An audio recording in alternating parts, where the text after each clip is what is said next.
nightmares in my head, I fear that the thoughts build up until I can't hear, that my mind fills up into a creature, and it haunts me somewhere much deeper. Anxiety, filling up every space, no privacy. Salut, tu écoutes L'espoir, c'est pas obligatoire, le podcast qui s'adresse à celles et ceux qui fatiguent un peu dans leur lutte ou qui craignent que leur flamme ne s'éteigne ou ne les brûle. À travers des objets culturels choisis, on va réfléchir ici à une alternative moins illusoire pour une lumière qui dure. Je suis Captain Sofro, bienvenue dans mon vaisseau. Ok, la dernière fois je t'ai parlé du détournement de l'espoir à des fins pas jolies. Aujourd'hui on reste un peu sur cette thématique, mais avec un petit twist. Le fait qu'apparemment l'humanité a besoin d'espoir, intrinsèquement et paradoxalement presque désespérément. Vision subreptice qui colle au crâne comme un bonbon trop sucré et qui parfois empêche un peu ton cerveau de penser. Là, on va se pencher sur un rapport encore plus universel, voire collectif, à l'espoir. Celui qu'on nourrit contre l'inexorable en refus de notre nature la plus fondamentale et commune, la mort. Yes, ça va être funky aujourd'hui. Patience. Comme en sophrologie, on vide d'abord le négatif et après, une fois place faite, on peut se remplir de positif. Logique, n'est-ce pas ? Alors, nous autres, les êtres humains, on nourrit un rapport quand même très chelou à la mort.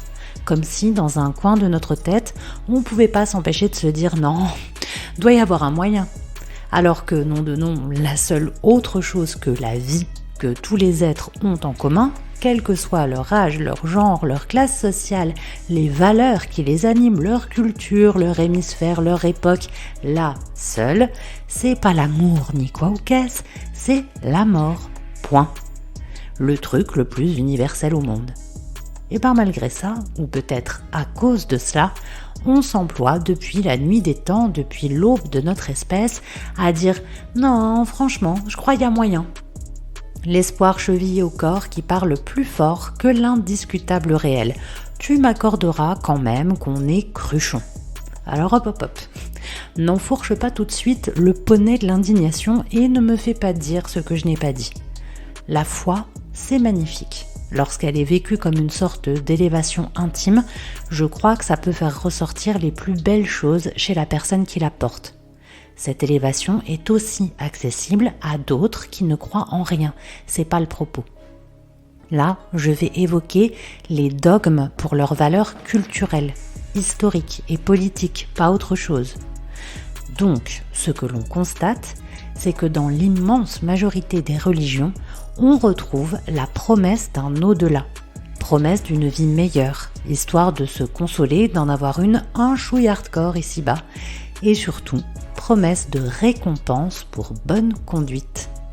Qu'il s'agisse de paradis, de Valhalla, de Champs-Élyséens ou de réincarnation stylée, on remporte le gros lot uniquement si on a été bien sage selon l'échelle de valeur du dogme.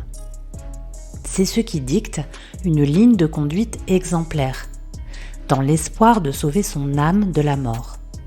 Ne ris pas, toi, qui penses être exempt de ce genre de logique parce que tu n'adhères à aucune religion. La foi en la science, le culte du corps, etc., c'est une version moderne du même principe.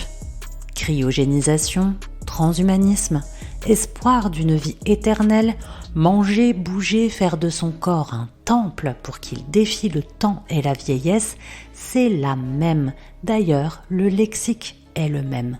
Tu l'as entendu. Dans tous les cas, il semble que notre motivation à bien agir nécessite la perspective d'obtenir par là une forme de salut, une bonne carotte au bout du tunnel. Cette logique-là, de retour sur l'investissement, de la bonne action, tu comprends bien qu'elle est ancrée bien profondément en nous depuis des siècles et des siècles du coup. C'est un peu embêtant ça, à mon sens, parce que l'envie de bien faire ne vient pas du bon endroit. Alors oui, il reste des personnes qui ne croient en rien et mangent, boivent, fument, etc.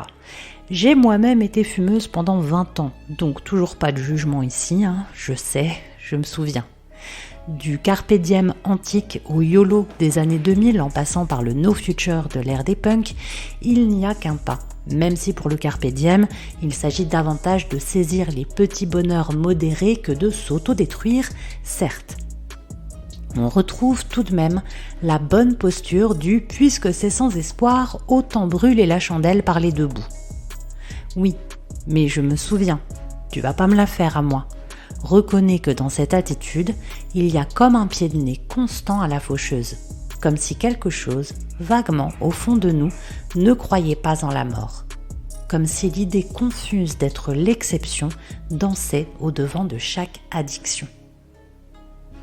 Se rapprocher du danger pour l'exorciser, c'est un peu ce que le poète Guy Vic exprimait dans son Bœuf écorché. C'est de la viande où passait le sang, de la viande où tremblait la miraculeuse, l'incompréhensible chaleur des corps.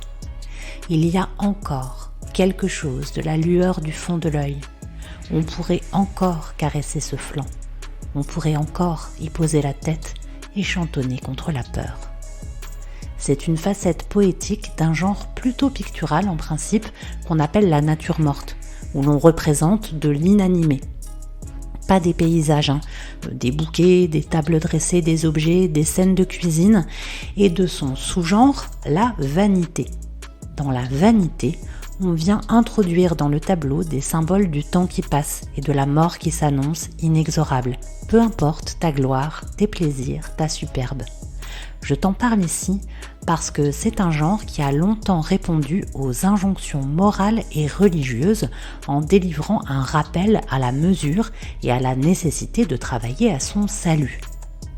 Mais derrière ce sens littéral, c'est aussi une ode incroyable aux 5 sens qui y sont presque toujours représentés, et donc non seulement à la vie terrestre, mais aussi à l'art qui sait tout magnifier, tout transcender. Faire du beau, c'est aussi défier la mort par la postérité, mais c'est surtout vivre le miracle des choses telles qu'elles sont, sans chercher à en modifier le cours, les célébrer dans leur nature. Voilà qui, d'une certaine manière, rejoint la fameuse leçon de Voltaire dans Candide.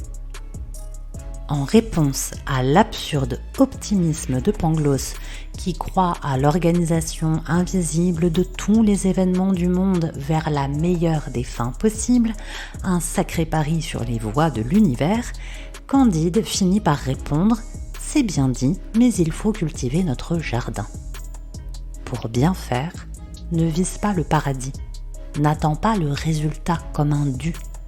Mets ton corps en action, cultive tes valeurs. Tu sauveras peut-être pas ton âme, mais tu auras la paix du cœur.